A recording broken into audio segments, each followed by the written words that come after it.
মা-বাবার দায়িত্বের কোনো শেষ নেই। তাদের মতো যত্নবান আর কেউই হতে পারে না। বছরের ১ম দিন আব্বু-আম্মুর তরফ থেকে গিফট চলে এসেছে।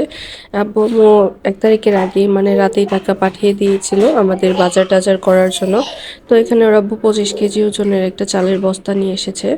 আব্বু যখন আমাদের বাসায় থাকে তখন আব্বুই চাল নিয়ে আসে। আর যদি নাও আসতে পারে তাহলে টাকা প্রত্যেকবার পাঠিয়ে দেয়। বিয়ের পর হয়তো আমার ২-১ বার চাল কেনা হয়েছে। প্রত্যেকবার তো আব্বুই পাঠিয়ে দেয়। আরও এখানে কেনা হয়েছে মুরগি। ব্রয়লার মুরগি আছে এখানে ৫ কেজি থেকে বেশি হবে ওজনে। আরও আছে মাছ। এখানে পাঙ্গাস মাছ আর তেলাপিয়া মাছ আছে। কারণ এই মাছটায় কাঁটা কম থাকায় এই মাছই বাচ্চাদের বেশি খাওয়ানো হয়। আরও এখানে আনা হয়েছে ডিম। প্রত্যেকদিন তো বাচ্চাদের জন্য ২টি করে ডিম সেদ্ধ দেওয়া হয়। তো এর জন্যই ৩০টা করেই ডিম দেওয়া হয়। আর আব্বু আসলেও তো ৩০টা করেই ডিম আনে। তো সবগুলো আমি একটু নামিয়ে নিচ্ছিলাম বাজারগুলো।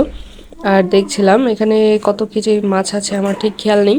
তো আব্বু তো সবসময় বেশি, বেশি করেই কিনতে বলে কিন্তু ওর আব্বু একটু কম, কম করেই কেনে। বলে যে আগে শেষ হোক তারপর আবার কেনা যাবে। তো এখানে তেলাপিয়া মাছগুলো খুব ফ্রেশ ছিল আর পাঙ্গাস মাছগুলোও খুবই ফ্রেশ ছিল। আর মাছগুলো বেশ ভালোও দেখাচ্ছিল। খেতেও অনেক মজা, বাচ্চারা খুবই পছন্দ করে। শুধু যে বছরের ১ম দিন বলে টাকা পাঠিয়েছে তা না, ২ দিন পর পরই তো টাকা পাঠায় বাজার-টাজার করার জন্য। তো এমন মা-বাবা পেয়ে আসলেই আমি অনেক ধন্য।